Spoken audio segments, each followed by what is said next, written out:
brothers and sisters from Nigeria, happy Democracy Day. From one democracy to another, from Mauritius to Nigeria, with all the love and all the friendship and all the brotherhood and sisterhood, have a great day today. Distinguished guests, excellencies, ladies and gentlemen, it is always a great pleasure to be back in the vibrant city of Lagos.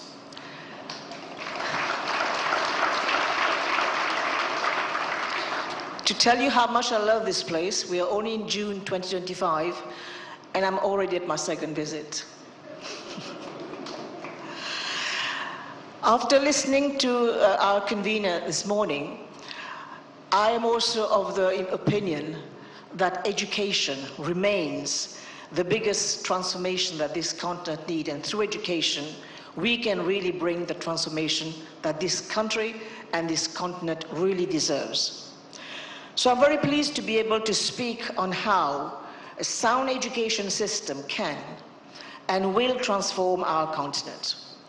I will also reflect on how science, technology, and innovation can help drive sustainable development locally and, of course, continentally. As you're all aware, there are many interdependent factors that come to play when addressing such a broad topic, some of which offer considerable advantages to Africa, while others may impede growth on the continent. Ladies and gentlemen, let's start with a clear-eyed acknowledgement of our challenges. Our dear continent is home to almost 17% of global population, but we only produce around about 3% of global GDP, and yet we carry 25% of the global disease burden, and Africa accounts for just 2% of world research output, 1.3% of research spending, and 0.1% of world patents. This may be perceived as weaknesses, but our strengths are many and profound. Life expectancy in sub-Saharan Africa has increased dramatically. At the turn of the 20th century, half of all the children who were born on our continent would only live to reach their 5th birthday. Overall, life expectancy was shy of 30 years. But by the turn of the 21st century, preschool age mortality was reduced to 15%. While that number marks progress, even one child's death is too many and shows the greater effort that is needed to eliminate child mortality on the continent. But these beginnings and endpoints of life mask a more stunning demographic story of Africa, our untapped youth dividend. Today, 60% of the population of the continent is aged 24 or younger. According to the World Economic Forum, by 2034, Africa will be home to the world's largest population of working-age adults. While this is a demographic boon with profound potential, we can be sure that without sound and forward policies that derive the strength from science, technology, and innovation, it can become a bane. Therefore, our collective task, ladies and gentlemen, is to shape the future so that the benefits of balanced development reach each and every African. Our path forward must decrease our reliance on natural resources and our passive reliance on international aid, which is of course history by now, and decidedly channel national capacities and energy into building a strong, sustainable, innovation-based, Africa-centric economy for current and future generations. In just the last generation, one can feel an unmistakable shift in momentum. Africa is demonstrably leading the world in isolated but critical areas of science and innovation.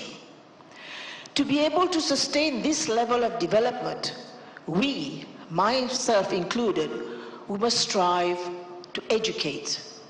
Educate, educate, educate, from the cradle all the way up to our death. So as has been said, I have been a professor at some point, have been spent best of my career in the education realm. So I agree, we all agree that we educate. We all agree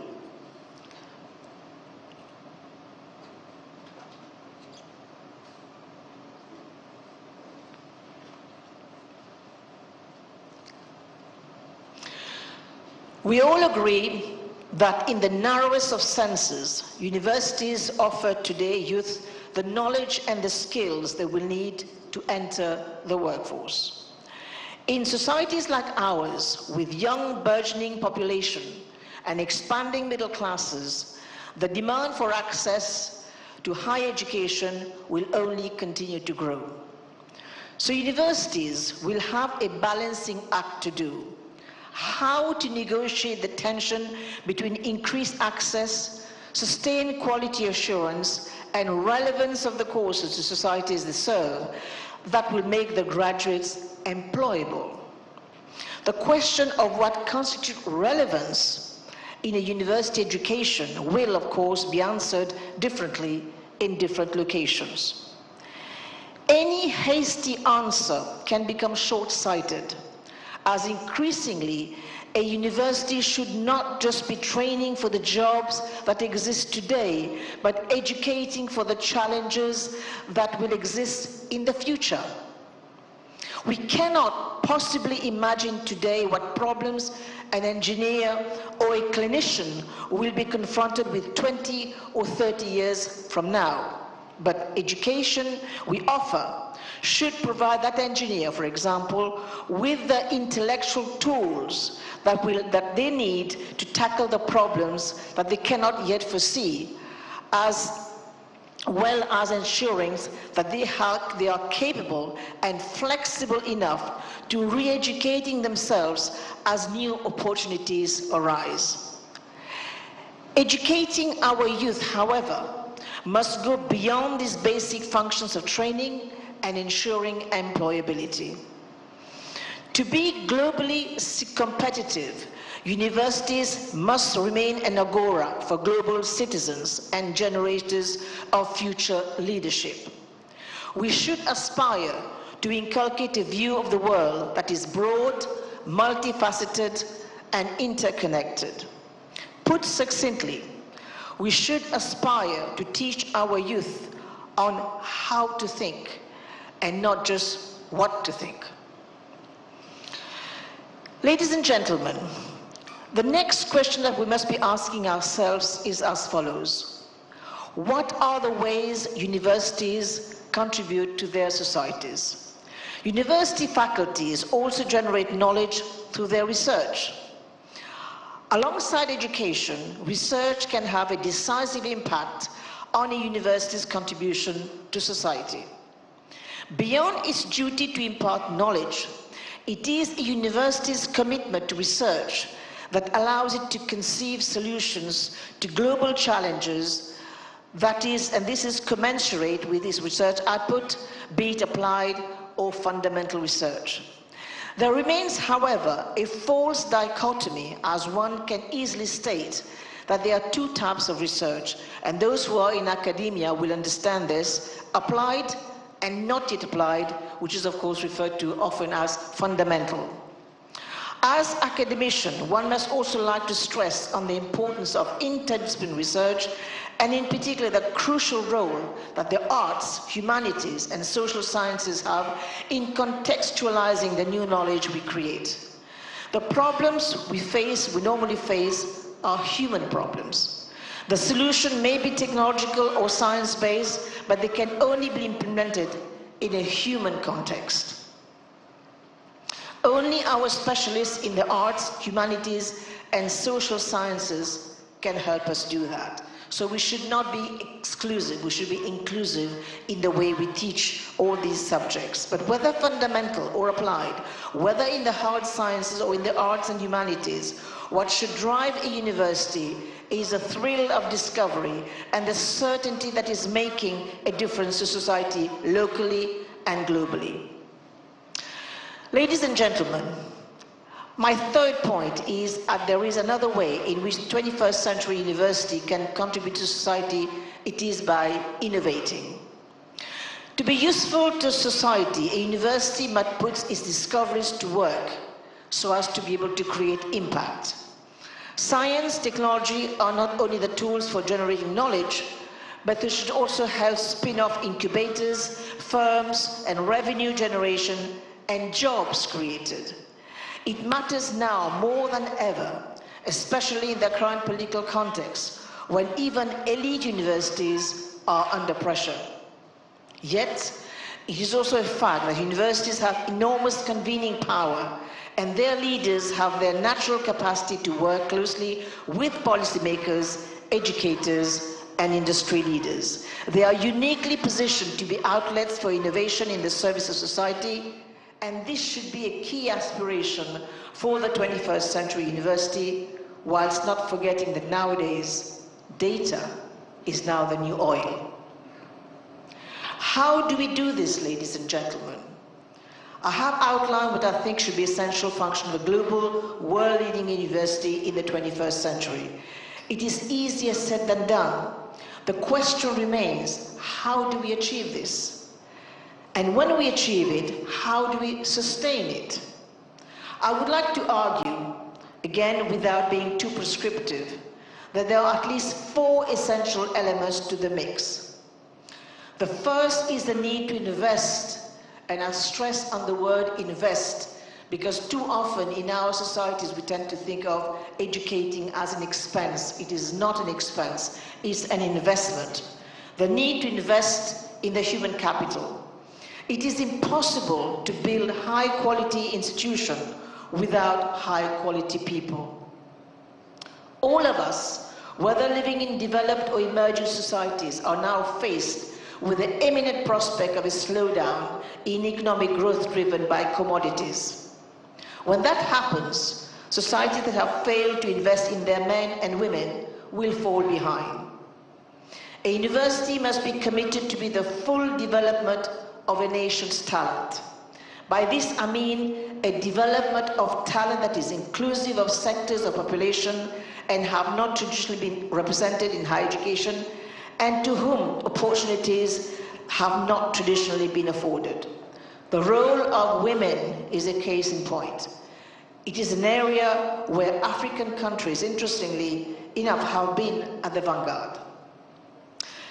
Ladies and gentlemen, it is not by accident that the first university was established by an African Muslim woman, the Tunisian-born Fatima Al-Firi, in 859 CE in Fez, Morocco.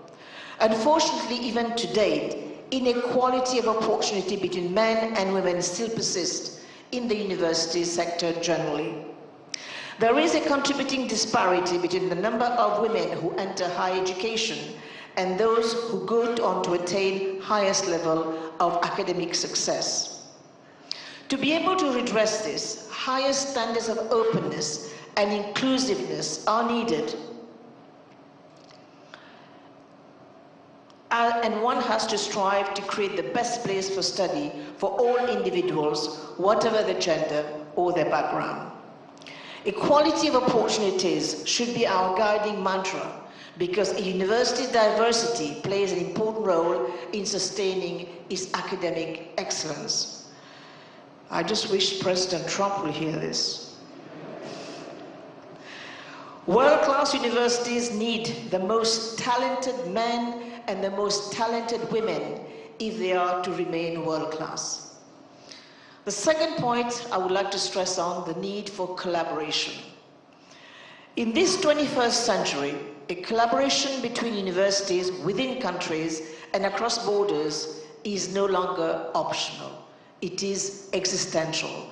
When I talk about collaboration, I'm talking about education, but of course we will have to look at collaboration in the wider sense of the word. The African continent, for example, has already developed and already put in place the AFCFTA, which is the Africa Free Trade, which will be creating a biggest market in our continent. I may be digressing, but I think I'll come to the point in a minute. So if we agree that the generation of knowledge through research is an essential function of a successful modern university, then we must all agree on the need for stronger and more productive collaboration. Most of you in the audience will be well acquainted with the transformational flourishing of the arts and sciences that took place in many parts of Africa. One can reminisce on the golden age of Timbuktu, modern-day Mali. In courts from many cities across Africa, a quiet revolution was happening, and where a vast amount of knowledge was being created. Interestingly, yesterday, I had the great honor of visiting a museum where I learned so much on Yoruba culture. I mean, that was really an eye-opener. How many of you are from Yoruba origin in this place? Wow, okay. Kudos to all our forebears for bringing in so much into what Nigeria belongs today. The contribution of Egypt, Nubia, or modern-day Sudan, Nigeria, Greater Zimbabwe cannot be forgotten. The advances in astronomy, physics, mathematics laid the foundation for some of the greatest leaps in human progress. We now look back on that era wistfully. Wistfully, I say this because one of the greatest innovators have come precisely from this country, Nigeria, the Nok people. And they have mastered metallurgy, and we know the legacy has been through the famous Benin bronzes. So we now look back on that era wistfully, not only because it was a period of great intellectual effervescence, but also because it was a time of great intellectual connectedness. Knowledge, ladies and gentlemen, was the common currency between the East and the West. Its advancement through freedom of inquiry, and this was of course raised earlier on by our convener, was the common project of many religious groups. Also, universities are perhaps the only institutions with the means and legitimacy to bridge the gaps between disciplines, between sectors of societies, and between cultures, and to create leaders of integrity. Integrity, as we all know, is a key component of leadership and is the foundation upon which trust is built. The Nigerian author Chimamanda Ngozi Adichie once said, "The world is a better place when we act from the authenticity of who we are," unquote. The third point I would like to raise with you is the freedom of inquiry.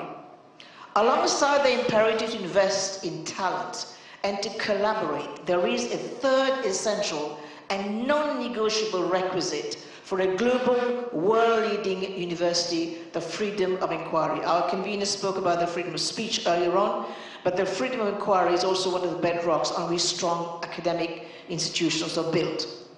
To be useful to society, a university must put its discoveries to work. But university must also foster an environment in which curiosity-driven research, famously called the blue sky research or fundamental research and invention, are allowed to flourish. A Unitarian view of the value of universities is regrettably becoming prevalent. The buzzword in universities across the world nowadays is impact. Increasingly, government funding is being tied and hinges on demonstrating impact.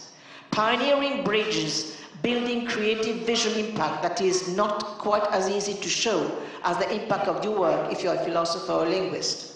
In the face of policies that expect all of university management to constantly demonstrate university's economic value, it must be hard for all of us to defend the core principle of autonomy, freedom of inquiry, freedom of speech, freedom to excel, and still universities need the autonomy and flexibility to make decisions for themselves.